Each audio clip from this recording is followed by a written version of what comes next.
యొక్క సంవత్సరం మన సంఘంలో ఉన్న ప్రతి ఒక్కరు కూడా 10th క్లాస్ ఏంటి, ఇంటర్మీడియట్ ఏంటి, ప్రతి ఒక్కరు కూడా పాస్ అయ్యారు. దేవుడి నామానికి వందనాలు. ఎందువల్లంటే సంవత్సరం చదివిన చదువు దేవుడు ఈ రకంగా హృదయపానిచ్చే దేవుడు అయితే మన దేవుడు కాదే కాదు. ఈ యొక్క దినాలు మనం చెప్తున్న వాక్యము నిర్గమకాండము 2వ అధ్యాయము మొట్టమొదటి వచనం. వివాహం చేసుకున్నాను చూచి 3 నెలల వారిని దాచెను. చాలండి, చిన్న ప్రార్థన చేసుకున్నాం.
మాటలు చెప్పుచుండగా నన్ను మరుగుపరచండి తండ్రి. పరిశుద్ధాత్మ శక్తిగా చెప్పగలిగే శక్తిని నాకు దయచేయండి ప్రభు. వినగలిగే శక్తిని బిడ్డలందరికీ దయచేయండి. నాయన వాక్యానుసారమైన జీవితాలు అందరికీ దయచేయండి. మనం త్వరగా రాబోచ్చు ఏసై నమ్ము పెట్టి పెట్టుకొచ్చున్నాము తండ్రి. చదువుతున్నాడు మళ్ళీ లేవి వంశస్థుడప్పుడు వెళ్ళి లేవి కుమార్తెని వివాహం చేసుకునేను. ఆ స్త్రీ గర్భవతి కుమారుని కని వాడి సుందరుడే ఉండుట చూచి 3 నెలలు వాడిని దాచెను. తర్వాత ఆమె వాడిని దాచలేక వాని కొరకు ఒక జమ్ము పెట్టె తీసుకుని దానికి జిగటమన్నును కీలును పూసి అందులో ఆ పిల్లవాడిని పెట్టి ఏటి ఏటిన జమ్ములో దానిని ఉంచగా వానికి ఏమి సంభవించినో తెలుసుకొనుటకు వాని అక్క దూరముగా నిలిచి ఉండెను. చాలండి. ఈ యొక్క దినాన్ని మనం చెప్తున్న వాక్యం ఏంటంటే ఆ యొక్క మోషే గారు ఎన్ని సంవత్సరాలు బ్రతికారండి? 120 సంవత్సరాలు. 40 సంవత్సరాలు ఆయన ఎక్కడున్నారు? ఐగుప్తులో ఉన్నారు. 40 సంవత్సరాలు మిద్యాన్ అరణ్యంలో, ఇంకొక 40 సంవత్సరాలు ఇశ్రాయేలు ప్రజల్ని నడిపిస్తున్నారు అనమాట. 40 మొత్తం 120 సంవత్సరాలు. 120 సంవత్సరాలు కూడా ఇశ్రాయేలు ప్రజలు ఐగుప్తుకి 70 మంది వెళ్ళారు. 70 మంది వెళ్ళిన తర్వాత ఎంతమంది జనం అయ్యారండి అక్కడ? 20 లక్షల కాల్బలం అయ్యారు. 20 లక్షల కాల్బలం అయ్యారని ఆ యొక్క ఫరో ప్రేమ అనుకున్నాడంటే వీళ్ళని ఇలాగే విడిచిపెట్టేస్తా ఉంటే మనల్ని మించిపోతారు, వీళ్ళని ఏం చేయాలంటే వీళ్ళు మగబిడ్డ పుట్టిన ఎడల చంపేయాలి, ఆడబిడ్డలు పుట్టిన ఎడల బ్రతికినివ్వాలని అక్కడ చెప్పినప్పుడు ఒక శాసనాన్ని నిర్మించాడు అనమాట. ఇశ్రాయేలు ప్రజలకి ఆయన మగబిడ్డ పుడితే వెంటనే చంపేస్తున్నారు. అటువంటి రోజుల్లో ఇప్పుడు ఎవరు పుట్టారండి? మోషే గారు పుట్టారు. ఆయన మోషే గారు పుట్టినప్పుడు తల్లిదండ్రులు ఏం చేస్తారంటే ఆ కుమారుడు సుందరుడై ఉండటం చూచి ఆ కుమారుని చంపడానికి ఇష్టం లేక 3 నెలలు అయితే దాచిపెట్టారు. 3 నెలలు దాచిపెట్టిన తర్వాత ఆయనకు ఆ కుమారుని దాచిపెట్టలేక ఒక జమ్ము పెట్టలో కుమారుని పెట్టి నైలు నదిలో కుమారుని వదిలేస్తారనమాట. తర్వాత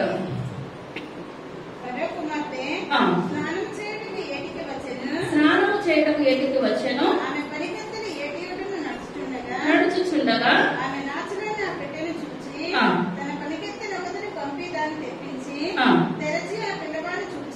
చూచినప్పుడు చూచి అప్పుడు వాని అక్క ఫరో కుమార్తెతో ఈ కొరకు ఈ పిల్లవాడిని పెంచుటకు నేను వెళ్లి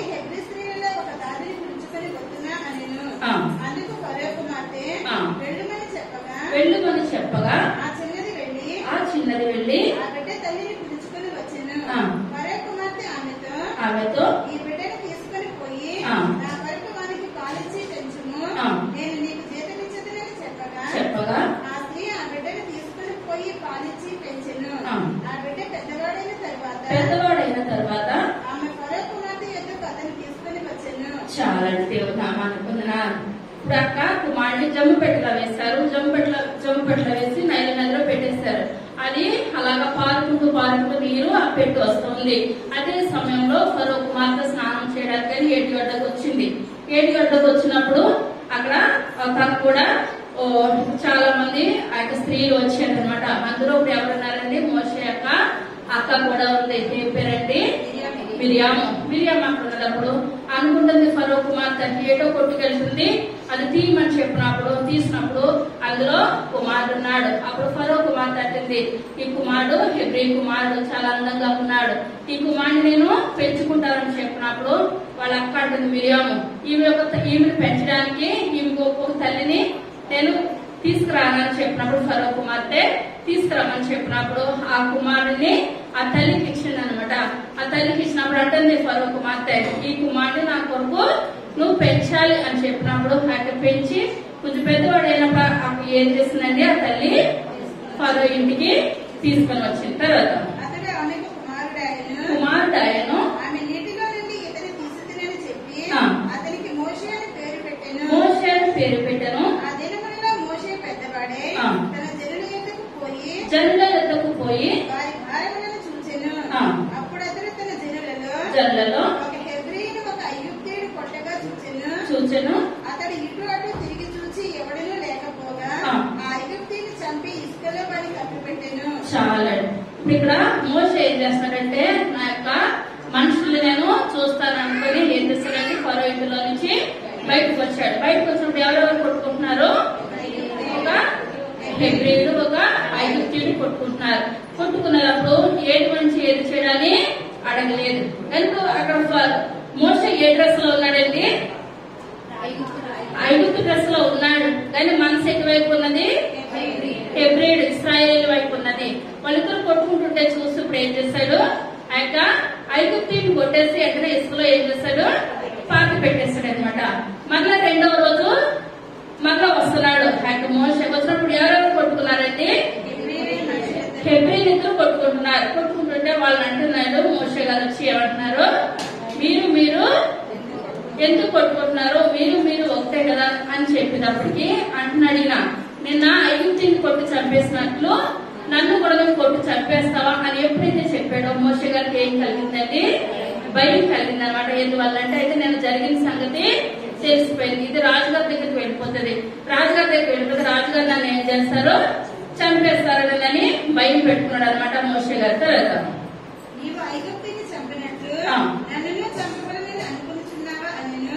అందుకు మోషే నిశ్చయముగా ఈ సంగతి బయలుపడిననుకొని భయపడను. ఫరో ఆ సంగతి విని మోషేను చంపచూచెను గాని మోషే ఫరో ఎదుట నుండి పారిపోయి మిద్యాను దేశంలో నిలిచిపోయి ఒక బావి వద్ద కూర్చుండెను.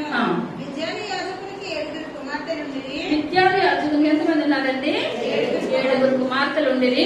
వారి వచ్చి తన తండ్రి మందకు పెట్టుటకు నీళ్లు చేసి తొట్లను నింపుచుండగా మందకాపర్లు వచ్చి వారిని తోలివేసిరి. అప్పుడు మోషే లేచి వారికి సహాయం చేసి మందకు నీళ్లు పెట్టెను.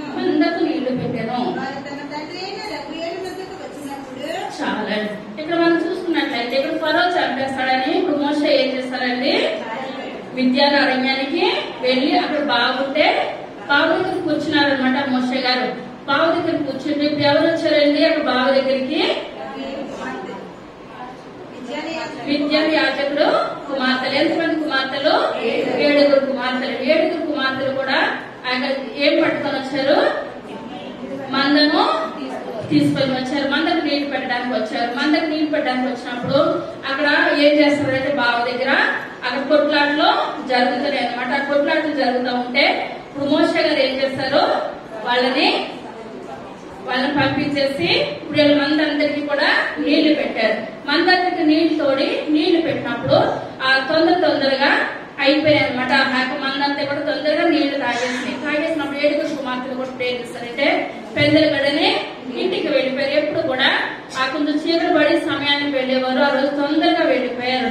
అప్పుడు తండ్రికి అనుమానం వచ్చింది, ఏంటమ్మా ఇంతమందికి మీరు తొందరగా వచ్చేసారు కదా, చాలా టైం పడుతుంది కదా అని చెప్పినప్పుడు అక్కడ ఐగుప్తుడు ఒక ఆయన వచ్చాడు.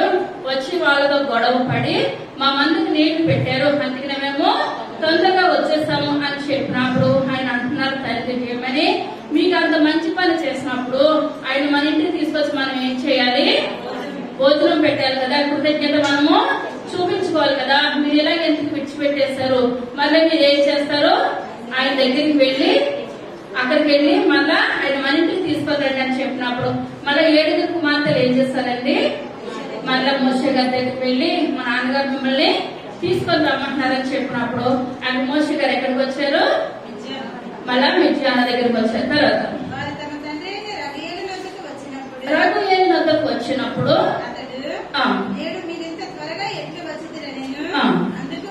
అందుకు వారు తప్పించి నీళ్లు చేది కుమార్తెలతో అతడెక్కడ ఆ మనిషిని ఎలా విడిచివచ్చింది, భోజనంలోకి అతను పిలుచుకుని రండి నిన్ను.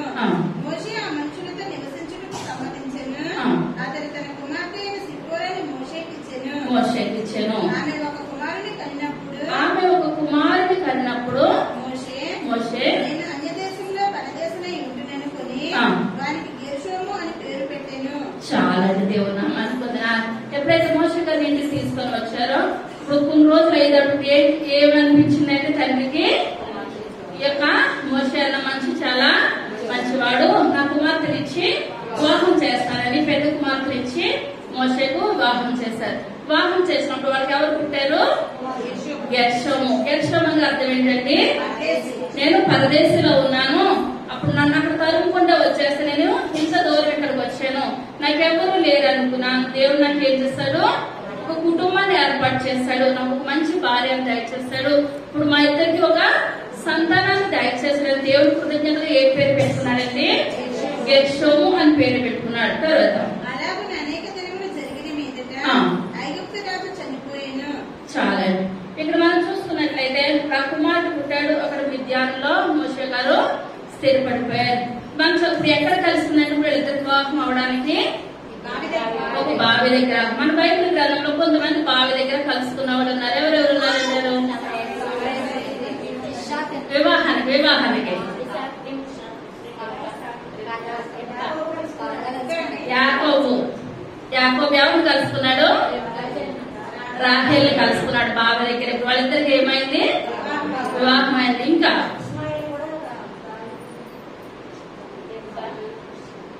రెబ్కా వివాహం చూడడానికి ఎలియాజర్ ఎక్కడికి వచ్చాడు, బావి దగ్గరికి వచ్చాడు. అప్పుడు అబ్రహాం అంటున్నాడు ఏమని, నువ్వు వెళ్ళినప్పుడు కడవ పట్టుకొని ఒక అమ్మాయి వస్తుంది, నువ్వు నీళ్లు కావాలని చెప్పినప్పుడు నీకు పోస్తాను, నీ ఒంటికి కూడా పోస్తాను, ఏ అమ్మాయి అయితే చెప్తాదో ఆ అమ్మాయే నీకు కోడలు అవుతుందని చెప్పినప్పుడు ఇప్పుడు అక్కడ బాబు దగ్గరికి వచ్చి ఇప్పుడు ఎవరు మోకరిస్తున్నారండి, ఎలియాజర్. అబ్రహాం దాసులు వచ్చి ఎలియాజర్ వచ్చి మోకరించారు.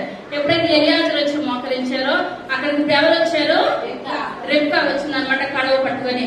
అయితే రెబ్కా వచ్చినప్పుడు ఈయన అంటున్నారు, అమ్మ నాకు నీళ్లు పోస్తావా అని చెప్పినప్పుడు ఈమె ఏమంటుంది, నీకు పోస్తాను, మీ ఒంటికి పోస్తాను. ఒంటికి పోయడం అంటే ఆశమాష మాట అయితే ఏంటి కూడా కాదు, తోడు పోయాలనంటే. ఎన్ని ఒంటులు ఉన్నాయండి ఎలియాజర్ గారి దగ్గర, 10 ఒంటులు ఉన్నాయన్నమాట. 10 ఒంటులకి పోయాలనంటే తోర్పు సహనం కావాలి. కానీ ఏమన్నది, 10 ఒంటులకి కూడా పోస్తానన్నది. ఎప్పుడైతే పోస్తానన్నదో ఇప్పుడు ఈయనకి ఏమనిపించింది, నా యొక్క దాసుల యొక్క కోడలు ఈమె అని అనిపించి అమ్మ నువ్వు ఎవరు అమ్మాయి అంటే పలానా పలానా అని చెప్పినప్పుడు ఏం చేస్తాడండి ఎలియాజర్ గారు, ఈ కుమార్తెతోటి ఇంటికి వచ్చారు. ఇప్పుడు ఇస్సాకి ఇప్పుడు రెబ్కాకి ఏమైనది, వివాహం.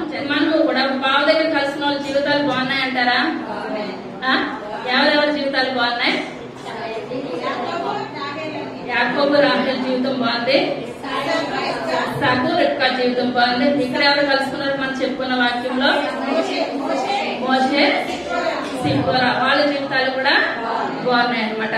ఇప్పుడు ఇక్కడ సమరయ స్త్రీ కూడా ఇప్పుడు ఏం చేస్తుంది, ఆ బావ దగ్గరికి వచ్చినప్పుడు తన పాపాలన్నీ కూడా ఒప్పుకున్నది. ఇప్పుడు మనం దేవుని సందులోకి వచ్చిన మనం, ఆ బావ దగ్గర నీరు దగ్గరికి వచ్చిన మనం దేవునితో సహవాసం కలిగి ఉండాలి, సంబంధము కలిగి ఉండాలన్నమాట.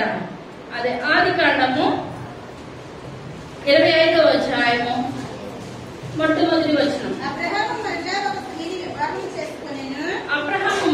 స్త్రీని వివాహం చేసుకునేను. ఆమె పేరు కెతూరా. ఆమె అతనికి జిమ్రాను, మెదాను, విద్యాను, అని వారిని కనెను. ఎంతమందిని కన్నారండి? 6 మందిని కన్నారు. ఎవరు కన్నారు? ఎవరెవరికి పుట్టారు? అబ్రహాముకి, కెతూరాకి.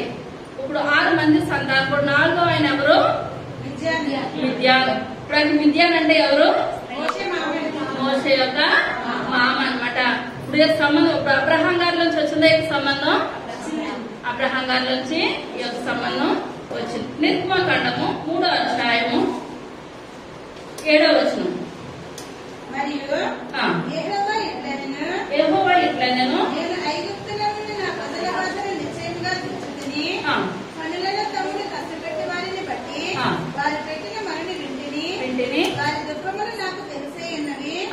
కాబట్టి ఐగుప్తీయుల చేతుల నుండి వారిని విడిపించుటకును ఆ దేశంలో నుండి విస్తారమైన మంచి దేశమునకు అనగా కనానీయులకు, హిత్తీయులకు, అమోరీయులకు, పెరిజీయులకు, హివ్వీయులకు, యెబూసీయులకు నివాస స్థానమై పాలు తేనెలు ప్రవహించు దేశమునకు వారిని నడిపించుటకును దిగి వచ్చి ఉన్నాను. ఇశ్రాయేలు మన నిజముగా నా ఎదుట చేరినది. ఐగుప్తీయులు వారిని పెట్టుచున్న హింస చూచుచుని కాగా రమ్ము, నిన్ను ఫరో యొద్దకు పంపెదను. ఇశ్రాయేలీయులను నా ప్రజలను నీవు ఐగుప్తులో నుండి తోడుకొని పోవాలనెను. అందుకు మోషే, నేను ఫరో యొద్దకు వెళ్ళుటకును ఇశ్రాయేలు ఐగుప్తులో నుండి తోడుకొని పోవుటకును ఎంతటి వాడనని దేవునితో అనగా, ఆయన నిశ్చయంగా నేను నీకు తోడైయుందును. నేను నిన్ను పంపితుననుటకు ఇది నీకు సూచన. నీవు ఆ ప్రజలను ఐగుప్తుల నుండి తోడుకొని వచ్చిన తరువాత మీరు ఈ పర్వతముల మీద దేవుని సేవించదరనెను. మోషే చిత్తగించుము, నేను ఇశ్రాయేలు యొద్దకు వెళ్లి వారిని చూచి మీ పితరుల దేవుడు మీ యొద్దకు నన్ను పంపినని వారితో చెప్పగా వారు ఆయన పేరేమి అని అడిగిన ఎడల వారితో నేనేమి చెప్పగలనని దేవుడిని అడిగాను.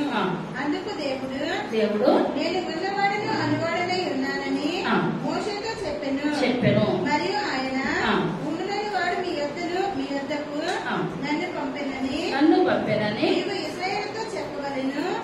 మరియు దేవుడు మోషేతో ఇట్లనెను, మీ పితరుల దేవుడిని యెహోవా అనగా అబ్రహాము దేవుడు, ఇస్సాకు దేవుడు, యాకోబు దేవుడు నేను యెహోవా మీ యొద్దకు నన్ను పంపెనని నీవు ఇశ్రాయేలుతో చెప్పవలెను. చాలండి. ఇప్పుడు మనం చూసుకున్నట్లయితే ఇప్పుడు మోషే గారు దేవుడు మోషే గారి దగ్గరికి వచ్చారనమాట. మోషే గారి దగ్గరికి వచ్చి మోషేతో అంటున్నారు, ఏమని, నువ్వు ఐగుప్తుకు వెళ్ళాలి, నేను చంపాలనుకున్న మనుషుడు ఏమైపోయాడు, వాళ్ళందరూ కూడా చనిపోయారు. నువ్వు ఐగుప్తుకు వెళ్ళి వాళ్ళు ఏం చేస్తున్నారు, కన్నీరు కాస్తున్నారు, ప్రార్థన విజ్ఞాపనలు చేస్తున్నారు, మమ్మల్ని ఇక్కడి నుంచి విడిపించే మనుషుడే లేడా అని ప్రార్థన చేస్తున్నారు. కనుక నువ్వేం చేయాలి, ఐగుప్తుకు వెళ్లి ఇశ్రాయేల్ ప్రజలందరినీ కూడా బయటకు విడుదల దయచేయాలని చెప్పినప్పుడు మోషే గారు ముందు భయపడ్డారనమాట. ఏమన్నారు, ప్రభా నేను నత్తి వాడిని, మాట నేర్పడిని ఏమాత్రం కాదని చెప్పినప్పుడు దేవుడు అంటున్నాడు, నీకు నత్తిని కలిగజేసిన వాడును నేనే. నువ్వు భయపడితే నీ అన్నయ్యన అహరోను తీసుకొని వెళ్ళి నువ్వేం చేస్తావు, ఇశ్రాయేల్ ప్రజలందరినీ కూడా బయటకి విడుదల దయచేయమని చెప్పినప్పుడు మోషే గారు అంటున్నారు, ప్రభా మీరు ఇన్ని మాటలు చెప్తున్నారు కదా, అక్కడికి వెళ్లి దేవుడు ఉన్నాడు ప్రజలందరినీ పంపించమంటున్నారని చెప్తే వాళ్ళు ఏ దేవుడు, నీ దేవుడు పేరేంటని వాళ్ళు అడుగుతారు. ప్రభా మీ పేరేంటి ఆయన చెప్పాలి, ప్రతిదీ కూడా నేనేం చెప్పాలి, రాళ్ళతో మాట్లాడాలి కదా అని చెప్పినప్పుడు యేసయ్య అంటున్నాడు, ఏమని, నేను ఉన్నవాడను అనువాడనైనా వాడలను నువ్వు చెప్పని చెప్పినప్పుడు అక్కడ మోషే గారు ప్రేర్ చేస్తారండి, దేవుని మాట వినడానికి సిద్ధపడ్డారు. కానీ ఐగుప్తులో నుంచి మిద్యాను రావడానికి ఆయన ఇప్పుడు ఒంటరిగా ఉన్నాడు కనుక నిమిషంలో ఎవరికి చెప్ప పెట్టకుండా ఏం చేశారు, మిద్యాను వచ్చేసారు. మరి ఇక్కడి నుంచి మళ్ళీ ఐగుప్తు వెళ్ళాలంటే ఎవరికి చెప్పాలి, తన భార్య ఉన్నది, మామ ఉన్నాడు, కుమారుడు ఉన్నారు, కుటుంబం అంటూ ఏర్పడింది అనమాట. ఇప్పుడు ఈ కుటుంబానికి అందరికీ ఇప్పుడు ఈయన ఏం చేయాలి, చెప్పాలి. చెప్పకుండా వెళ్ళిపోతే ఏమనుకుంటారు, భార్య గాని మామగారు గాని మళ్ళా వెళ్ళిపోయాడు, మోసం చేశాడు, మంచివాడు కాదు, రకరకాలు అనుకుంటారు. కానీ దేవుడు మోషే గారు అనుకుంటున్నారంట, నాకు ఎవరు లేరు అనుకున్న స్థితిలో మోషే కంటే తండ్రి కన్నా ఎక్కువైనా మామ దేవుడు ఇచ్చాడు అనమాట. మామగారికి ఎక్కడ చూసుకున్నా అల్లుడికి ఏమాత్రం కూడా పడదు. ఎంత మంచిగా చూడు, అల్లుడు మంచిగా ఉంటే మామ మంచిగా ఉంటాడు, మామ మంచిగా ఉంటే అల్లుడు మంచిగా ఉంటాడు. కానీ ఇక్కడ దేవుడు ఎలాంటి సంబంధం ఇచ్చాడండి? తండ్రి కుమారుల యొక్క సంబంధం అనమాట. ఇప్పుడు ఇంకో మాట పట్టుకొని వచ్చి మామగారిని పట్టుకొచ్చారు. మొట్టమొదటిగా నాకు దేవుడు కనిపించి నేను ఐగుప్తు నుంచి ఏ రకంగా నేను ఇక్కడికి వచ్చానో అక్కడ మా ప్రజలైన ఇశ్రాయేల్ ప్రజలందరూ కూడా అక్కడే ఉన్నారు. కానాను నుంచి 70 మంది బయలుదేరి అక్కడికి వెళ్ళారు. 20 లక్షలు కాలుబలం అయిపోయారు. ఇప్పుడు ఈ ప్రజలందరినీ కూడా నేను రప్పించాలంటే బయటికి దేవుడు నన్ను ఏం చేస్తాడు, నా దగ్గరికి వచ్చి మాట్లాడి వాళ్ళ దగ్గరికి నేను వెళ్ళాలి. ఫరో రాజు దగ్గరికి వెళ్ళి నేను మాట్లాడి ఇప్పుడు ప్రజలందరినీ కూడా నేను కానాను నేను చేర్చాలని చెప్పినప్పుడు కొంతమంది అయితే ఇప్పుడు ఏం చేస్తారో ఏమాత్రం కూడా ఒప్పుకోరు. నువ్వే ఉన్నావా, నువ్వు ఇక్కడికి వచ్చేసావు కదా, అక్కడ చాలా మంది ఉన్నారు, వాళ్ళు వెళ్తే సరిపోద్ది కదా అని అంటారు. కానీ వాళ్ళ మామగారు ఏమనలేదు. దేవుడు ఏం చెప్పాడో అది నువ్వు చేయి, దేవుడి నామాన్ని పొందనాలి. అదే నిర్గమకాండము 4వ అధ్యాయము 18వ వచనం. అటు తర్వాత మోషే బయలుదేరి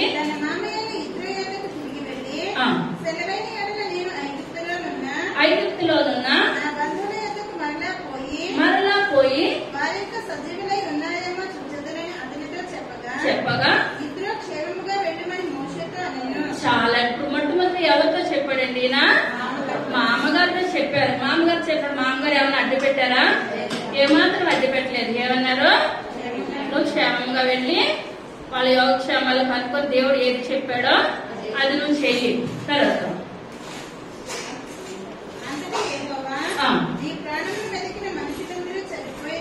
చనిపోయేది కనుక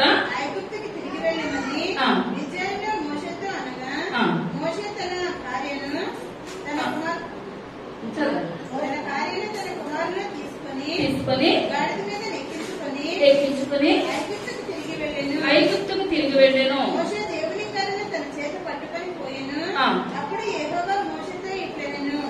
నీవు ఐగుప్తు నుండి తిరిగి చేరిన తర్వాత చేయుటకు నేను నీకు ఇచ్చిన మహత్కార్యములన్నీ చేయవలసి అయితే నేను అతని హృదయంలో కఠినపరచదను.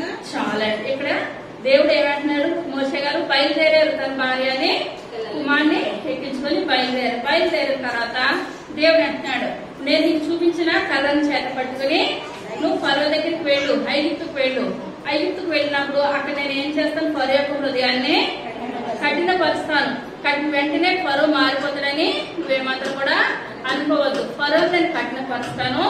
అలాగా గొప్ప గొప్ప కార్యాలు అక్కడ జరగాలి. ఎందువల్లంటే ఇప్పుడు వెంటనే అన్ని కార్యాలు చేస్తేనే ఇశ్రాయేల్ ప్రజలు మాటికి ఏం చేస్తారండి? దేవుని శోధిస్తూనే వచ్చారనమాట. కానీ ఇన్ని గొప్ప కార్యాలు చేయకుండా, ఎర్ర సముద్రం పాయలు కాకుండా, ఇప్పుడు యోర్దాను పాయలు కాకుండా, ఎరుకో గోడలు కుప్పకూలిపోకుండా మామూలుగా వచ్చేస్తారనుకోండి ఇశ్రాయేల్ ప్రజలు ఏమాత్రం కూడా దేవుడు ఉన్నవాడు అనువాడనని నమ్మే పరిస్థితే వాళ్ళకి ఎంత మాత్రం కూడా లేదు. కానీ ఇక్కడ దేవుడు అంటున్నాడు, నువ్వు వెళ్ళు మోషే, కానీ ఫరో హృదయాన్ని నేను ఏం చేస్తాను? కఠినపరుస్తూనే ఉంటాను అని చెప్పినాడు. ప్రతి దానికి సిద్ధపడి ఇప్పుడు మోషే గారు ఏం చేస్తారండి? బయలుదేరారు అనమాట.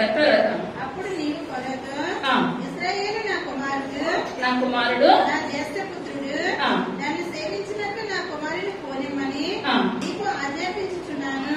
వారి పంపనలని ఎడల ఇదిగో నేను నీ కుమారుని నీ జ్యేష్ఠ పుత్రుని చంపెద్దని ఎక్కువగా సెలవిస్తున్నాడని అతనితో చెప్పుమనెను. అతడి పోవు మార్గమున సత్రంలో యెహోవా అతనిని ఎదుర్కొని అతన్ని చంప చూడగా సిప్పోరా వాడిగల రాయి తీసుకొని తన కుమారునికి సున్నతి చేసి అతని పాదం మీద అది పడవేసి చాలా దేవుడు బయలుదేరి ఎక్కడికి వచ్చారు? ఐగుప్తుకి వస్తున్నారు. సత్రంలో ఉన్నారు. సత్రంలో ఉంటుండగా ఇప్పుడు మోషే గారు ప్రతిదీ కూడా భార్యకు చెప్తున్నారు దేవుని కార్యాలు. దేవుడు ఈ విధంగా కనబడ్డాడు, ఈ విధంగా మాట్లాడతాడు, ప్రతిదీ కూడా తన భార్యతోటి షేర్ చేసుకుంటున్నారు అనమాట. షేర్ చేసుకుంటుంటే ఇప్పుడు మోషే పుట్టింది ఇప్పుడు ఏంటంటే ఇశ్రాయేలుగా పుట్టినప్పుడు దేవుడు వాళ్ళకు ఒక నిబంధన ఏర్పరిచారు. అది ఆదికాండము 17వ అధ్యాయము 10వ వచనం. నీ తరువాత నీ సంతతికి నీ మధ్య మీరు గైకొనవలసిన నా నిబంధన ఏదనగా మీలో ప్రతి మగవాడును సున్నతి పొందవలెను మీరు మీ గోప్యాంగ చర్మమును సున్నతి పొందవలెను అది నాకు నీకు మధ్యలో నిబంధనకు సూచనగా ఉండను. 8 దినముల వయసు గలవాడు అనగా నీ ఇంట పుట్టినవాడైనను నీ సంతానము కాని అన్యుని యొక్క వెండితో కొనబడిన వాడైనను నీ తరములలో ప్రతి మగవాడు నీలో సున్నతి పొందవలెను. నీ ఇంట పుట్టినవాడును నీ వెండితో కొనబడిన వాడును తప్పక సున్నతి పొందవలెను. అప్పుడు నా నిబంధన నీ శరీరమందు నిత్య నిబంధనగా ఉండును. సున్నతి పొందని మగవాడు అనగా ఎవరి గోప్యాంగ చర్మమున సున్నతి చేయబడదు అట్టివాడు తన జనుల నుండి కొట్టివేయబడును. వాడు నా నిబంధనను మీరి ఉన్నాడని అబ్రహాముతో చెప్పెను. చాలా దేవుడు నామాన్ని నిబంధన ఎవరితో చెప్పాడండి? దేవుడు అబ్రహాముతో చెప్పాడు. ఏమని? సున్నతి చేయాలి. ఎన్నో దినాన్ని చేయాలి? 8వ దినాన. మగ పిల్లవాడు పుట్టినట్లయితే మగ పిల్లవాడికి 8వ రోజు నాడు సున్నతి చేయాలి. ప్రతి మగవారికి కూడా అది దేవాదేవుడు ఇచ్చిన కట్టడ నిబంధన అనమాట, ఆజ్ఞ అనమాట. ఆ ఆజ్ఞను ప్రతి ఒక్కరు కూడా ఆచరించాలి. అబ్రహాం యొక్క కుమారుడు ఇస్సాకు పుట్టినప్పుడు 8వ దినాన్ని ఏం చేశారు? ఇస్సాకు సున్నతి చేశారు. అదే అబ్రహాం గారు కూడా ఇస్సాకు ఏం చేశారు? సున్నతి. ప్రతి ఒక్కరు ఏం చేస్తున్నారు? బిడ్డలకి సున్నతిని ఆచరిస్తున్నారు అనమాట. అది దేవుడే ఆజ్ఞ ఇచ్చాడు, తెలియపరిచాడు. మీలో ఉన్న ఇశ్రాయేలీలో ఉన్న వాళ్ళు ప్రతి ఒక్కరూ కూడా వాళ్ళ దగ్గరికి వచ్చిన వారేంటి, ఆయన వెండితో కొనబడిన వారేంటి, ఆయన మగవాడైతే చాలు 8వ దినానికి వాళ్ళకి ఏం చేయాలి? సున్నతి చేయాలి. మరి మోషే యొక్క భార్య సిప్పోరా. సిప్పోరా అనగా అర్థం ఏంటంటే చిన్న పక్షి అనమాట. ఏంటంటే అర్థము? చిన్న పక్షి. చిన్న పక్షి. ఇప్పుడు ఆమెకి ఎటువంటి ఏ అలవాటు ఉంటది? సిప్పోరాకే వాళ్ళకి లేదు. ఇప్పుడు చిన్న పక్షి ప్రాంతానికి కాదు. ఇప్పుడు ఆమె ఏ దేశానికి చెందిన స్త్రీ? విద్యానికి చెందిన స్త్రీ. ఇప్పుడు విద్యానికి చెందిన స్త్రీలు 8వ దినాన్ని సున్నతి అన్న పదము వాళ్ళకి తెలియదు అనమాట. ఏమాత్రం కూడా తెలియదు. ఇప్పుడు ఎవరికి తెలవాలి సున్నతి అన్నది? మోషేకి తెలవాలి. కానీ మోషే గారే ఆ మాట మర్చిపోయారో లేకపోతే ఇప్పుడు నా యొక్క భార్యకి ఇటువంటి తెలియదు కదా, ఒకవేళ చెప్పినా కూడా అర్థం చేసుకునే స్థితి ఆమెకు లేదని అనుకున్నారో లేకపోతే తర్వాత చూద్దాం అనుకున్నారో, ఏది ఏమైనా సరే ఇప్పుడు అక్కడ సున్నతి చేయాలన్న విషయం ఎవరికి గుర్తులేదండి? మోషే గారికి ఎంత మాత్రం కూడా గుర్తులేదు. ఇప్పుడు భార్య భర్త ఆ కుమారుడు తీసుకొని సత్రం దగ్గర కూర్చొని ఉన్నారు. సత్రం దగ్గర కూర్చొని ఉండగా ఇప్పుడు దేవాలయం ఉగ్ర రూపంతో వచ్చేసేసారు. దేవాన్ని చంపడానికి చూస్తున్నారు. మోషేనే చంపడానికి చూస్తున్నారు అనమాట. మోషేని చంపడానికి వచ్చేస్తుంటే మోషే గారు గమనించలేదు. ఎవరు చూశారు? యేసయ్యని సిప్పోరా చూసింది. సిప్పోరా చూసి అనుకుంటుంది, వీళ్ళలో ఏంటి ఆచారము? సున్నతి చేయాలి కదా. నా కుమారుడు పుట్టిప్పుడు చాలా దినాలు అయ్యింది, అసలు ఈ సున్నతి అన్నది 8వ రోజే చేయాలి అని ఇప్పుడు దేవుడు తన భర్తను చంపేసేలోగా అక్కడ సత్రం దగ్గర ఒక రాయి ఉంటే రాయి పట్టుకుని ఏం చేస్తుందండి? కుమారుడికి సున్నతి చేసేసింది. అక్కడ రక్తం చింది అంతగా రాయి పెట్టుకుని కుమారుని కొట్టింది. అక్కడ రక్తం చిందినప్పటికీ భార్య ఇలా రక్తం రాయి పట్టుకొని కుమారుని కొట్టింది. అక్కడ రక్తం వచ్చేసింది. దేవుని యొక్క కత్తి ఏమైపోయిందంటే ఉగ్రత ఆగిపోయింది అనమాట. నిమిషంలో జరిగిపోయినప్పుడు అది ఎవరు చూశారు? మోషే చూశారు. మోషే చూసి అంటున్నారు, మోషే గారు నువ్వు నా భార్యవు కాదు, ఎటువంటి దానివు? నా యొక్క రక్త సంబంధివి. నా రక్త సంబంధం కూడా ఇంత త్యాగం చేయలేరు. ఎందువల్లంటే పాత నిబంధన గ్రంథంలో కంటికి కన్ను పంటికి పన్ను అనమాట. దేవుడి ఉగ్రత కూడా నిమిషంలో వచ్చేసింది. ఇప్పుడు మనం ఏ కాలంలో ఉన్నామో కృపా కాలంలో ఉన్నాం కనుక దేవుడు ఇంకా మనల్ని క్షమిస్తానే వెళ్తున్నాడు. కానీ పాత పిల్లల కాలంలో వెంటనే శిక్ష అన్నమాట. దావీదు కాలంలో వెంటనే శిక్ష. అదే 4వ అధ్యాయము నిర్గమకాండము 23వ వచనం. నన్ను సేవించినట్లు నా కుమారుని పోనిమని నీకు ఆజ్ఞాపిస్తున్నాను. వాని పంపనుండని ఎడల ఇదిగో నేను నీ కుమారుని నీ జ్యేష్ఠ పుత్రుని చంపెదనని యెహోవా సెలవిస్తున్నాడని అతనితో చెప్పుమనెను. అతడి పోవు మార్గమున శత్రువులో యెహోవా అతనిని ఎదుర్కొని అతన్ని చంప చూడగా సిప్పోరా వాడిగల రాయి తీసుకొని తన కుమారునికి సున్నతి చేసి అతని పాదముల యొద్ద అది పడవేసి నిజముగా నీవు నాకు రక్త సంబంధమైన పెనిమిటి వైద్యవనెను. అంతటా ఆయన అతనిని విడిచెను. దేవుని కోపం ఏమైపోయిందంటే ఆగిపోయిందన్నమాట. ఎప్పుడైతే సున్నతి చేయబడిందో సున్నతి చేసేసి మోషే కాళీయాతో ఏం చేస్తుందంటే ఆ స్త్రీ తన భార్య కుమారుడు వేసేసింది. కుమారుడు వేసినప్పుడు ఎప్పుడైతే సున్నతి అయిపోయిందో అప్పుడు మోషే గారు అంటున్నారు, నువ్వు నాకు రక్త సంబంధివి, నా కుమారుడు యొక్క రక్తము నీ చేతుల్లో ఉన్నది, నా ప్రాణాన్ని నువ్వే రక్షించావు అని మోషే గారు చాలా సంతోషించారు. ఇప్పుడు మోషే ఏ డ్రెస్ లో ఉన్నాడండి? ఐగుప్తు డ్రెస్ లో ఉన్నాడు. ఇప్పుడు ఈ యొక్క తన భార్యని సిప్పోరా ఏ స్త్రీ? మిద్యాను స్త్రీ. ఆయనకు మనసులో ఎలా ఉన్నది? ఇశ్రాయేలు స్త్రీ. అర్థమవుతుందా? ఇప్పుడు మోషే ఐగుప్తు డ్రెస్ లో ఉన్నాడు. సిప్పోరా మిద్యాను స్త్రీ అయినా ఎలా ఉంది? ఇశ్రాయేలు స్త్రీగా ఉంది. ఇప్పుడు మనం ఎవరు?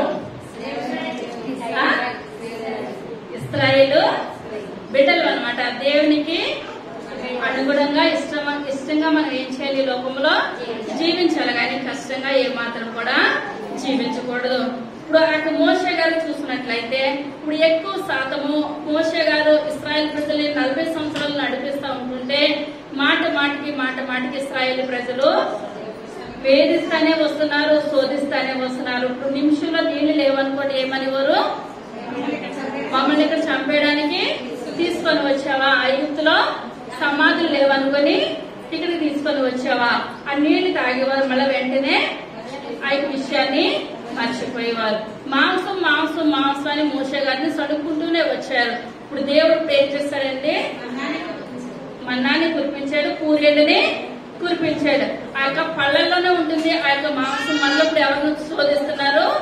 మోషే గారిని ఏదో ఒక మాట అంటూనే ఉన్నారు ఇశ్రాయేల్ ప్రజలు. ప్రతి ఒక్కరు కూడా మోషే మీద సడుగుకుంటూ ఉంటున్నారు. ప్రతి మాటకి ఏ విషయంలో కూడా కృతజ్ఞత లేదు. మేము ఐగుప్తులో అక్కడ ఉల్లిపాయలు ఉన్నాయి, దోసకాయలు ఉన్నాయి, రకరకాల ఇక్కడ మాకు ఏది లేదు. మాటకి శోధిస్తా వస్తుంటుంటే ఇప్పుడు ఇక్కడ తన భార్య అయిన సిప్పోరా అంటే బైబిల్ గ్రంథంలో అంతట్లో కూడా మనం చూసుకున్నట్లయితే ఒక్క మాట కూడా తన భర్తనే ఏ మాత్రం కూడా శోధించలేదు. ఇప్పుడు మన బిడ్డలు ఉన్నాము, మన బిడ్డలు మనకి ఏదైనా సరే నచ్చకుండా మన తల్లిదండ్రుల మాట వినలేదనుకోండి మనం ఎంతైనా తిట్టుకుంటాం. బయట వాళ్ళు ఏంటమ్మా నీ పిల్లలు ఏం పెంపకం పెంచావంటే మనకి తల్లిదండ్రులుగా చాలా బాధ అనిపిస్తుంది. మనం తిట్టుకుంటాం, కొట్టుకుంటాం, ఏదైనా చేస్తాం. ఎదుటి వారు ఒక మాట అంటే అది మనం తట్టుకోవడానికి మనకి సరిపోవన్నమాట. ఎందుకు ఇలా కనిపించుకున్నాం అని బాధ అనిపిస్తుంది. ఇక్కడ చూసుకున్నట్లయితే 20 లక్షల కాలువలు మోషే గారిని కడుగుతూ ఉండి రకరకాలుగా చిత్రహింసలు పెడతా ఉంటే తన భార్యకి బాధ అనిపించదాన్ని నా భర్తకి ఇంత అవసరమా? ఇలా కానాల్లో వెళ్ళి అక్కడ పాలు తేళ్లు ప్రాచి దేశం దగ్గరికి వెళ్ళడం వీళ్ళకి అవసరమా? తీసుకెళ్లడము నా భర్తకి అవసరమా? వీళ్ళందరితో అనిపించుకుంటాము అంత అవసరమా? విద్యాల్లో నా తండ్రి దగ్గర 2 మందలు ఉన్నాయి, వాటిని నీళ్లు పెట్టుకొని కొంచెం గడ్డేసుకుంటే మా జీవితాలు మా బ్రతుకులు వెళ్ళిపోతాయి. ఇన్ని అనిపించుకుంటున్నాను. ఏ ఒక్క మాట కూడా అంటే తన భర్త విషయంలో గాని ఆ ఇష్టం వచ్చినట్టు ప్రజలందరూ మాట్లాడుతుంటే ఏ మాట కూడా తన భార్య మాట్లాడలేదంటే కానీ ఎవరు రాస్తున్నారో పరిశుద్ధాత్మ తండ్రే రాస్తున్నాడు అనమాట. మన నిజ జీవితాల్లో మనం ఈ లోకంలో జీవించినప్పుడు మన జీవితము మన రోజు ఎవరిని తిడుతున్నాము, ఎవరి మీద మనం నిందలు వేస్తున్నాము, అనరాని మాటలు ఎవరిని అంటున్నప్పుడు ఎవరు తీర్పు తీరుస్తారండి? పరిశుద్ధాత్మ తండ్రి ప్రతి మాటకి పైనే ఉన్నది తీర్పు ఉన్నది. ఇక్కడ సిప్పోలో చూసుకున్నట్లయితే తన భర్తను ఒక్క మాట కూడా మాట్లాడలేదు. ఇప్పుడు దేవుని లెక్కలో చూసుకున్నట్లయితే ఇప్పుడు మోషే తర్వాత స్థానం ఎవరికి ఇస్తున్నారు? యెహోషువకు నూని కుమారుడైన యెహోషువకి ఇస్తున్నారు అనమాట. ఇప్పుడు మోషే తీసుకొచ్చినంతసేపు మోషే గారు తీసుకొచ్చారు. ఆయన పర్వతం ఎక్కిన తర్వాత, ఆయన పిస్తా కొండ ఎక్కిన తర్వాత మోషేతో అంటున్నాడు దేవుడు, మోషే ఆ కానాన్లను చూడు, నువ్వు కళ్ళారా చూస్తావు గాని కానాన్లో నువ్వేమాత్రం కూడా ప్రవేశించవు అంతవరకే అని చెప్పినప్పుడు మోషే గారు ఎంత బ్రతిమలాడినా సరే అయ్యిందంటారా అందులో ప్రవేశించడానికి? మోషే గారి వల్ల ఎంత మాత్రం కూడా కాలేదు. మరి తన భార్యకు బాధ అనిపిస్తుంది అంటారా? ఇప్పుడు తన మోషే భార్య అయినా ఎవరిని తిట్టిందంటారా దేవుడిని? ఏమాత్రం కూడా తిట్టలేదు. కానీ ఇప్పుడు కొన్ని తిట్టకపోయింది. ఇప్పుడు తండ్రి చూడలేదు, మోషే గారు చూడలేదు. ఇప్పుడు మోషే గారి తర్వాత ఇప్పుడు స్థానం ఎవరికి ఇవ్వాలి? గెర్షోంకి ఇవ్వాలి. తర్వాత ఎలియాజరుకు కుమారుడు ఉన్నాడు. వాళ్ళిద్దరు కుమారులు ఎవరికొకరికి ఇవ్వాలి. కానీ ఇప్పుడు దేవుడు ఇచ్చాడా? వాళ్ళిద్దరికి కూడా ఆ రకంగా కూడా ఒక కుటుంబానికి ఏమి లేదు, న్యాయం జరగలేదు. కానీ ఆ స్థితిలో మనమున్నా ఎవరున్నా సరే ఏమనుకుంటాము?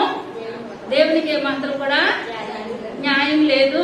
ఇంత తీసుకొని వచ్చాడు నా భర్త, ఎర్ర సముద్రాన్ని పాయలుగా చీల్చాడు, అక్కడ ఫరో సైన్యానికి ఎదురు మాట్లాడి ఇశ్రాయేలు ప్రజలందరినీ తీసుకొని వస్తే ఆ నెక్స్ట్ స్థానం ఎవరికి వెళ్ళిపోయింది? యెహోషువకి వెళ్ళిపోయింది. ఇప్పుడు నూను కుమారుడు యెహోషువని నడిపించుకుంటున్నాడు కానీ నా కుటుంబాన్ని కానీ నా బిడ్డలను కానీ ఏమాత్రం కూడా ముందు స్థానంలో పెట్టట్లేదు. ఇప్పుడు యాజకత్వం అయితే ఎవరికి ఇచ్చారండి దేవుడు? అహరోను కుమారుడికి ఇచ్చారు. యాజకత్వం అన్న వచ్చిందా వీళ్ళకి? ఇది యాజకత్వం రాలేదు, మోసే తర్వాత స్థానం కూడా రాలేదు. కానీ ఏది రాకపోయినా సరే వీళ్ళు ఇద్దరు ఎలా చేస్తారంటే దేవుని సన్నిధిలో నమ్మకంగా చేస్తారు, యథార్థంగా చేస్తారు. మనం కూడా దేవుని సన్నిధానానికి వస్తున్నాము, దేవుని సన్నిధిలో కూర్చుంటున్నాము. మనం దేవునికి ఎంత పరిచర్య చేసేది, సంఘానికి ఎంత పరిచర్య చేసేది. సంఘం గుర్తించకపోవచ్చు, దైవజనులు గుర్తించకపోవచ్చు. ఎవరు గుర్తిస్తారండి? దేవుడు గుర్తిస్తే చాలు. మనం చేసిన ప్రతి పనిలో కూడా నేను దేవునికి చేస్తున్నాను, నేను దేవుని కొరకు నేను చేస్తున్నాను, నేను దేవుని కొరకు వాడబడుతున్నాను. నన్ను మనుషులు గుర్తించవచ్చు, గుర్తించకపోవచ్చు. కానీ ఇప్పుడు భార్య భర్తలు ఇద్దరు ఇప్పుడు ఎవరిని బట్టి చేస్తున్నారని చెప్పి పరిచర్య దేవుని బట్టి. మాకు ఏ పదవి ఇచ్చినా ఇవ్వకపోయినా మేము ఎవరి కొరకు పని చేస్తాము? దేవుని కొరకు. ఇప్పుడు మోషే గారిని ప్రజలు తిట్టి, భార్య కూడా తిడితే ఇప్పుడు ఏమన్నా బాగుంటది అంటారా? ఏమాత్రం కూడా మోషే గారు ఇంకా బాధపడతారేమో, కురుంగిపోదరేమో. కానీ భార్య ఎప్పుడు కూడా మోషే గారికి ఓదార్పునిచ్చింది, నెమ్మదినిచ్చింది. కానీ ఏమాత్రం కూడా ఒక్క మాటలో కూడా మోషే గారిని మాత్రం ఏమాత్రం కూడా శోధించలేదు. అదే నిర్గమకాండము 18వ అధ్యాయము మొట్టమొదటి వచనం. దేవుడు మోషేకును తన ప్రజలైన ఇశ్రాయేలీయులకు చేసినదంతయు, యెహోవా ఇశ్రాయేలీయులను ఐగుప్తు నుండి వెలుపలికి రప్పించిన సంగతియు మిద్యాను యాజకుడును మోషే మామయ్య నేను ఇత్రో వినినప్పుడు మోషే మామయ్య అయిన ఆ ఇత్రో తన ఎద్దకు పంపబడిన మోషే భార్య అయిన సిప్పోరాను ఆమె ఇద్దరి కుమారులను తోడుకొని వచ్చెను. అతడు అన్యదేశంలో నేను పరదేశం అనుకుని వారిలో ఒకటికి గెర్షోము అని పేరు పెట్టెను. నా తండ్రి దేవుడు నాకు సహాయమై మరో కత్తివాత నుండి నన్ను తప్పించిననుకుని రెండో వారికి ఎలియాజరు అని పేరు పెట్టెను. మోషే మామయ్య ఇత్రో అతని కుమారులను ఇద్దరిని అతని భార్యనే తోడుకొని అరణ్యంలో దేవుడు పర్వతం దగ్గర దిగిన మోషే యొద్దకు వచ్చెను. చాలా. ఇప్పుడు ఎంతమంది కుమారులు ఉన్నారు? పేర్లు చెప్పాలి. గెర్షోము అనగా పరదేశి. ఇప్పుడు ఎలియాజరు అనగా దైవ సహాయం. రెండు పేర్లు బాగున్నాయంటారా? రెండు కూడా మంచి పేర్లే. తన జీవితాన్ని బిడ్డలకి పేరు రూపంలో మోషే గారు పెట్టుకున్నారు. తర్వాత ఇస్రో అన్న నీ మామనైన నేనును నీ భార్య ఆమెతో కూడా ఆమె ఇద్దరు కుమారులను నీ ఎద్దకు వచ్చినామని మోషేకు వర్తమానము పంపగా మోషే తన మామను ఎదుర్కొని పోయి వందనము చేసి అతని ముద్దు పెట్టుకుని వారు ఒకరి క్షేమం ఒకరు తెలుసుకుని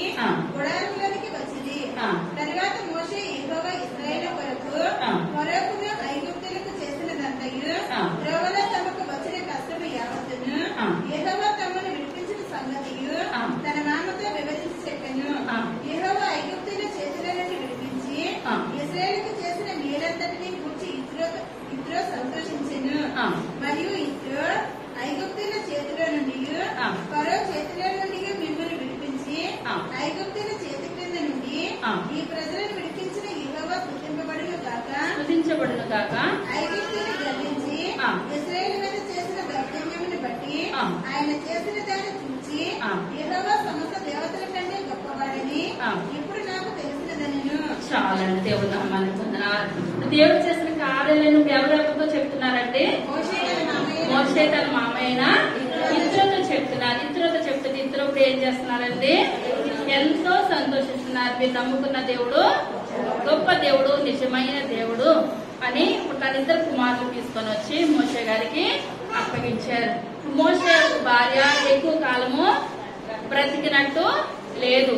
చాలా మట్టికి వాళ్ళ తండ్రి దగ్గరే ఉన్నది. మళ్ళా తన తండ్రి వాళ్ళ దగ్గర తీసుకొని రావడం ఇదంతా కూడా. ఇప్పుడు ఎంత కొంతకాలం ఉన్నా సరే నీ జీవితం అంతా కూడా నువ్వు ఇశ్రాయేలు ప్రజల్ని నడిపించడం తోటి అయిపోతుంది. నీకు మంచి లేదు, చెడ్డ లేదు. నువ్వు కుటుంబం వైపు కానీ నీ కుమారులు కానీ నువ్వే మాత్రం కూడా పట్టించుకునే విధానం నీకు ఏ మాత్రం కూడా లేదన్నమాట. ఇప్పుడు ఎవరిలో లేదండి, సిప్పోరాలను ఎంత మాత్రం కూడా లేదు. సిప్పోరాలుగా ఏమని చెప్పాను, చిన్న పక్షి అనమాట. మంచి కుమార్తె దేవుడు మోషేకి మంచి భార్యలు ఇచ్చాడు. కుమారులు ఇద్దరు కుమారులు కూడా ఇప్పుడు తండ్రి లాగా ఇప్పుడు ఎటువంటి వారండి, మంచివారు, నమ్మకమైన వారు. తండ్రిని ఏమాత్రం కూడా శోధించడం కానీ, నిందించడం కానీ, హనరాని మాటలు మాట్లాడడం కానీ వాళ్ళిద్దరులను కూడా ఏమాత్రం కూడా లేనే లేదు. దేవుడు ఒక్కొక్కసారి మన పట్ల కార్యాలు చేస్తాడు కానీ ఒక్కొక్కసారి ఆలస్యం చేస్తాడు అనమాట.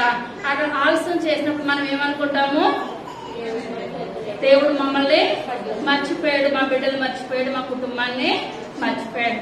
దేవుడు తగిన కాలంలో మనకి ఏం చేస్తాడు, ప్రతిఫలాన్ని దయచేస్తాడు. ప్రతి దానికి సమయం ఉంది. ఆ సమయం కొరకు మనం ఏం చేయాలి, ఎదురు చూడాలి. ప్రభువా ఇంకా నాకు సమయం ఇంకా రాలేదేమో, నాకు సహాయం దయచేయండి. మనం చేసిన ప్రార్థనకి ఒక్కొక్కసారి వెంటనే జవాబు వస్తుంది, ఒక్కొక్కసారి ఆలస్యం అవుతుంది. ఆలస్యం అవుతూ ఉంటే మనం ఇంకా ఎవరికి దగ్గర అవ్వాలి, దేవునికి దగ్గర అవ్వాలి. ప్రభువా నేను ఇంకా మీకు దూరంగా నేను జీవిస్తున్నానేమో, నాకు ప్రార్థనకి జవాబు రావట్లేదు, నేను ఇంకా లోతైన అనుభవానికి నన్ను నడిపించడానికి ఈ యొక్క శోధన నాకు వస్తుందేమో, నాయన నాకు సహాయం దయచేయండి. మనం ఎవరు పాదాలు పట్టుకోవాలి, దేవుని యొక్క పాదాలు పట్టుకోవాలి.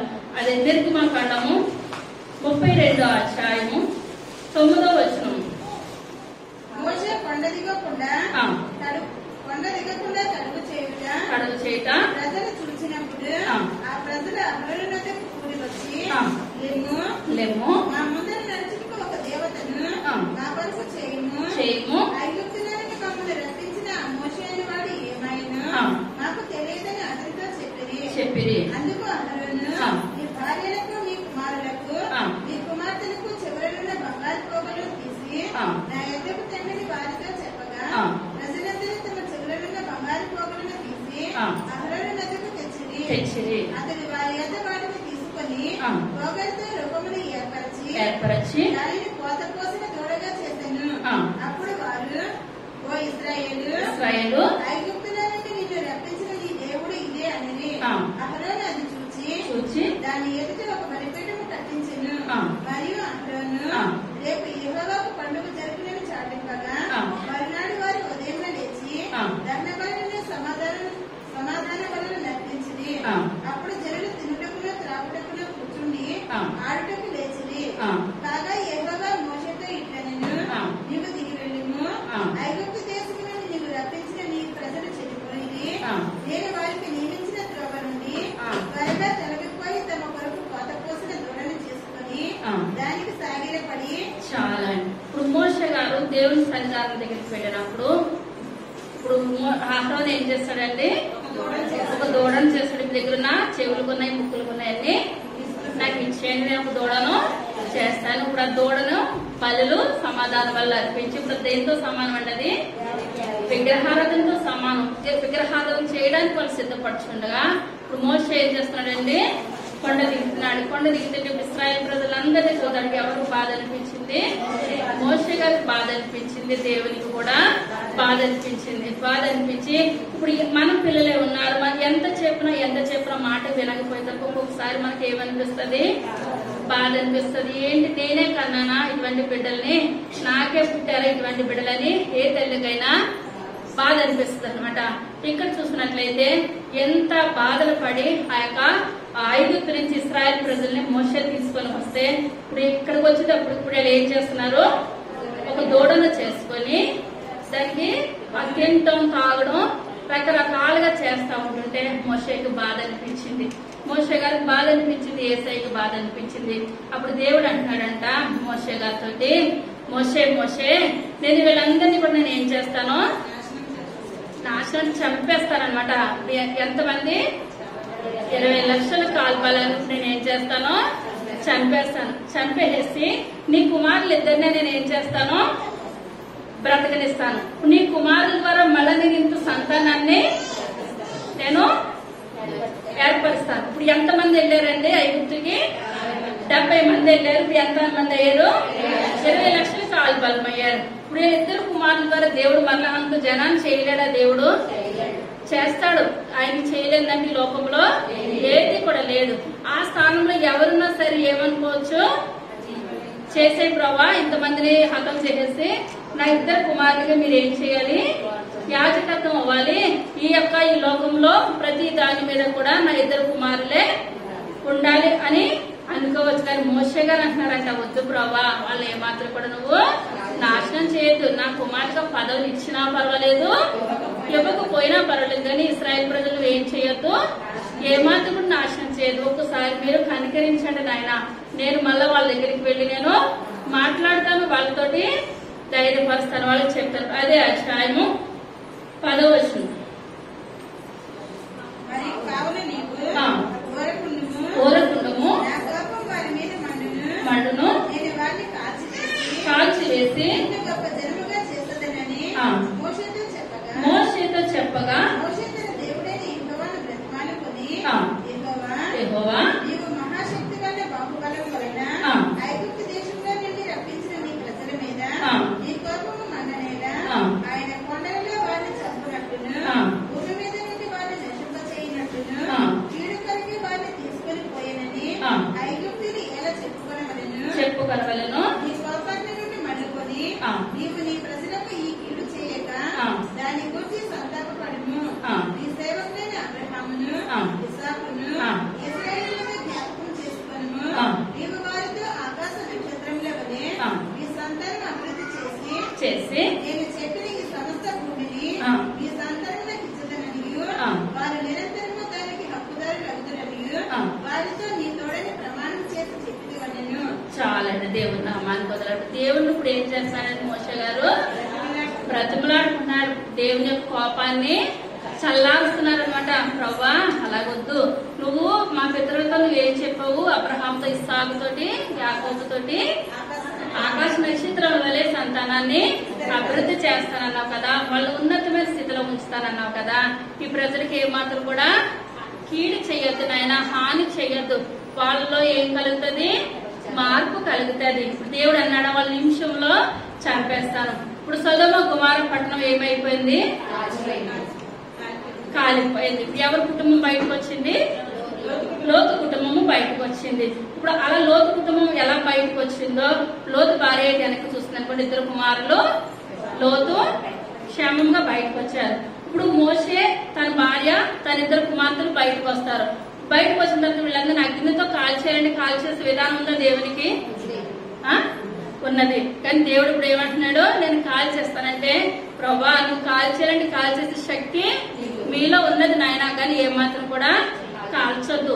ఇశ్రాయేల్ ప్రజలకు ఒక్క అవకాశం దయచేయండి అయ్యా, ఒక్క అవకాశము దయచేయండి బ్రతిమలాడుతున్నప్పుడు దేవుడి కుక్కరత ఏమైందండి, ఆగిపోయింది. మనము కూడా మన కుటుంబము కన్నా ఎదుటి వారి కుటుంబం గురించి మనం ఎక్కువగా ప్రార్థన చేసామనుకోండి, దేవుడు మనకి ఏం చేస్తాడు, గొప్ప ఆశీర్వాదాలు దయచేస్తాడు. ఎంత చేసుకున్నాం మన కుటుంబం, మనం తింటము, మనం ఉండమే కాదు, కానీ ఎదుటి వారి కొరకు మనం ఏం చేయాలి, భారం కలిగి మనం ప్రార్థన చేసినట్లయితే దేవుడు మనకి ఏం చేస్తాడండి, మన కుటుంబానికి కూడా గొప్ప ఆశీర్వాదాన్ని ఇస్తాడు. మోషే గారు ఎంత చేసినా సరే తన కుటుంబం గురించి ఎంత ప్రార్థన చేస్తారో మనకి అంతగా తెలియదు, కానీ ఆయన ప్రార్థన అంతా ఇప్పుడు ఎవరి గురించి చేస్తారండి, ఇశ్రాయేల్ ప్రజలు ఇశ్రాయేల్ ప్రజలు ఇశ్రాయేల్ ప్రజలు. ఇప్పుడు వాళ్ళని ఇప్పుడు ఏం చేయాలి, నేను కానానులోకి నడిపించాలి, పాలు తేలిన ప్రదేశంలోకి వాళ్ళు నడిపించాలని భారం కలిగి ఆయన ఏం చేస్తాడు, ఒక బాధ్యతని తీసుకున్నాడు కనుకనే ఇప్పుడు మోషే గారేమో ఇశ్రాయేల్ ప్రజల కొరకు బాధ్యత తీసుకుంటే దేవుడు ఎవరి గురించి తీసుకున్నాడు బాధ్యతలో? మోషే గారి కుటుంబం గురించి బాధ్యత తీసుకున్నాడు. ఇప్పుడు మనం ఈ యొక్క దినం నుంచి ఎవరి కొరకు మనం భారం కలిగి ప్రార్థన చేయాలి?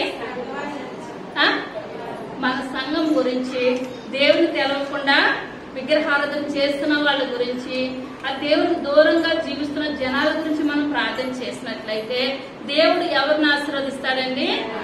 మన కుటుంబాలను దేవుడు ఆశీర్వదిస్తాడు. న్యాయాధిపతుల గ్రంథము 18వ అధ్యాయము 30వ వచనం.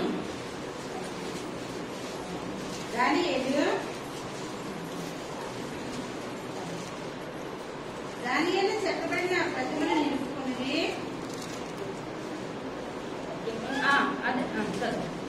దానియేలు చెక్కబడిన ప్రతిమను నిలుపుకున్నది. మోషే మనుమడును. ఇక్కడ ఉన్నారండి. ఇప్పుడు ఎవరున్నారు ఇక్కడ? మోషే పిల్లలకు ఇప్పుడు ఏమైపోయినాయి? మోషే మనవలు వచ్చారంటే ఏమైంది అక్కడ? పిల్లలకి పెళ్లిళ్ళు అయిపోయింది. ఇప్పుడు బిడ్డల తరాలు ఇప్పుడు దేవుడు ఆశీర్వదిస్తున్నాడు. ఇప్పుడు మోషే మనవల్ని ఇప్పుడు దేవుడు మనం చదువుతుంది. మోషే మనమడును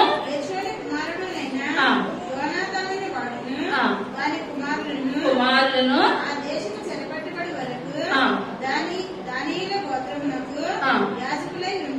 యాజకత్వం ఎవరికి వచ్చేసిందండి? మోషే మనవలకు వచ్చేసింది.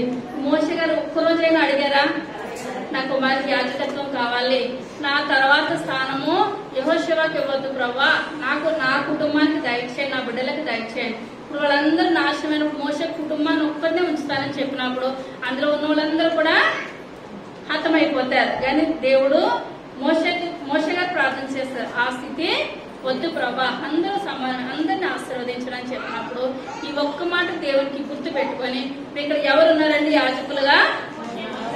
మోషే మనవలు.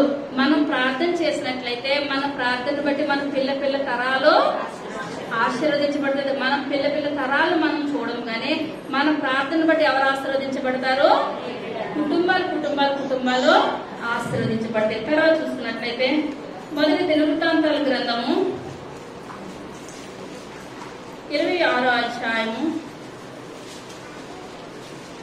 24-25 వచనాలు. మోషే కుమారుడైన గెర్షోమునకు పుట్టిన షెబూయేలు లోకసం మీద ప్రధానిగా నియమింపబడెను. ఎలియాజరు సంతతి వారకు షెబూయేలు సహోదరులు ఎవరనగా వారి కుమారుడైన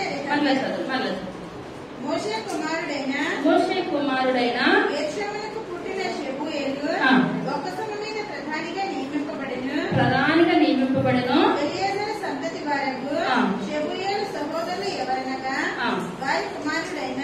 చాలా ఇదంతా కూడా మోషే మనవలు. దావీదు కాలానికి వచ్చినప్పుడు అంటే దావీదు యొక్క సంపాదన ధనాగారం ఉంటది కదా, ధనాగారం మీద ఎవరు అధికారులు?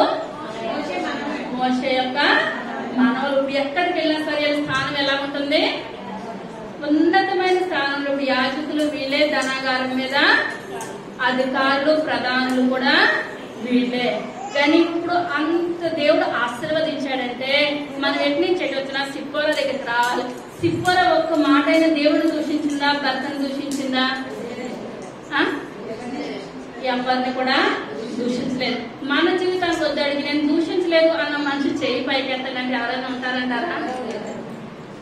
తెల్లారి లేచిన కాల్చి ఎవరినొకరిని ఏదోటి అనుకుంటానే వచ్చేస్తాం అనమాట. కానీ ఏమి అనుకోలేదు కనుక అప్పుడు సిప్పోరనగా ఏం చెప్పానంటే అర్థము చిన్న పక్షి తగ్గించుకుందనమాట. నేను చిన్న పక్షిని, నాకు ఏ ఒక్క అర్హత నాకు వద్దు, నాకు ఇటువంటి గొప్ప దైవజన్ నా భర్తగా పొందడమే నేను చేసుకున్న అదృష్టము. ఇప్పుడు ఈమె ఇశ్రాయేలీలోకి వచ్చింది. ఇశ్రాయేలీగా బ్రతికిందా లేకపోతే విజయాని కింద బ్రతికిందా? ఇశ్రాయేలీగా బ్రతికింది. మోషేని మర్చిపోయారేమో కానీ సున్నతి చేయడం ఎవరు మర్చిపోలేదండి? సిప్పోరా ఏమాత్రం కూడా మర్చిపోలేదు. ఇద్దరు కుమారులు కన్నది, భర్తకు లోబడింది, బిడ్డలు మంచిగా పెంచింది. మన పదవులు వద్దమ్మా, ఏది వద్దు, మీ నాన్నగారు ఏదో మంచి పేరు తెచ్చుకున్నారు, దేవుని సన్నిధిలో మీరు అలాగ మంచిగా ఉన్నాడని చెప్పినప్పుడు ఎవరికి నచ్చిందండి? దేవునికి నచ్చింది. మనం అనుకుంటాం నేను ఇన్ని సంవత్సరాలుగా ప్రార్థన చేస్తున్నాను, నా ప్రార్థనకి ఏమాత్రం కూడా జవాబు రాలేదని అనుకోవచ్చేమో. రాబో దినాల్లో ప్రతి దాని మీద అధికారులు ఎవరు? మన యొక్క బిడ్డలను దేవుడు ఏం చేస్తాడు? ఉన్నతమైన స్థానాల్లో ఉంచుతాడు. మనం చేసిన ప్రార్థన ఎప్పటికీ కూడా ఏమాత్రం కూడా వ్యర్థపరిచే దేవుడు అయితే మన దేవుడు కాదు. ఇప్పుడు మళ్ళా ఇప్పుడు సిప్పోరా గారికి ఎంతమంది కుమారులండి? మొదటి కుమారుడు గెర్షోము, ఎలియాజరు. గెర్షోము అనగా పరదేశి, ఎలియాజరు అనగా సేవ సహాయము, సిప్పోరా అనగా చిన్న పక్షి. అర్థమైందంటారా? ఇప్పుడు మనం ఎవరిలా జీవించాలి? సిప్పోరాగా జీవించినట్లయితే మోషే కుమారులు ఆశీర్వదించబడినట్లు ఇప్పుడు మన బిడ్డలు ఏం చేస్తారండి? ఆశీర్వదించబడతారు. ఏ అర్హత కోరుకోలేదు. ఇప్పుడు మన సంఘంలో వాళ్ళు మెచ్చుకున్నారు, వీళ్ళు మెచ్చుకున్నారు, ఏది కూడా ఎవరు మెచ్చుకోవాలండి? మన స్థితిని దేవుడు మెచ్చుకోవాలి. మనకు దేవుడు గొప్ప ఉన్నతమైన స్థానాలు దేవుడు మనకు దయచేయాలి. చిన్న ప్రార్థన చేస్తాం. అందరూ పైకి లేసి నిల్చున్నట్లయితే చిన్న ప్రార్థన చేస్తాం. సర్వశక్తి కలిగిన తండ్రి, కృప కలిగిన తండ్రి, దయగలిగిన ఆయన, మీ యొక్క దయగలిగిన శ్రేష్టమైన నామాన్ని బట్టి ప్రభా లెక్కలేని వందనాలు, స్తోత్రాలు, స్తుతులు చెల్లించుకుంటున్నాను తండ్రి. అయ్యా మోషే గారికి ప్రభా మంచి భార్యనిచ్చావు రాజా, మీకు వందనాలు తండ్రి. అయ్యా మోషేను కూడా సాత్వికుడని మీరు మాట్లాడారు ప్రభా. నా ఇల్లంతట్లో నమ్మకమైన వాడని మీరు మాట్లాడారు తండ్రి. అయ్యా భర్తకు తగిన విధంగా భార్య నడిచింది ప్రభా. చిన్న పక్షి ఆయన వాళ్ళకి మంచి కుమారుని ఇచ్చారు రాజా, మీకు వందనాలు తండ్రి. మీ యొక్క దయను బట్టి మీకు వందనాలు అయ్యా, మీ యొక్క కృపను బట్టి మీకు వందనాలు తండ్రి. అయ్యా విన్న వాక్యం వృధాగా పోనవద్దు ప్రభా. ప్రతి ఒక్క జీవితాలు నాయన మీరు వెలిగింప చేయండి, నాయన కదిలింప చేయమని అడుగుతున్నాను తండ్రి. వాక్యానుసారమైన జీవితాలు మా అందరికీ దయచేయండి ప్రభా.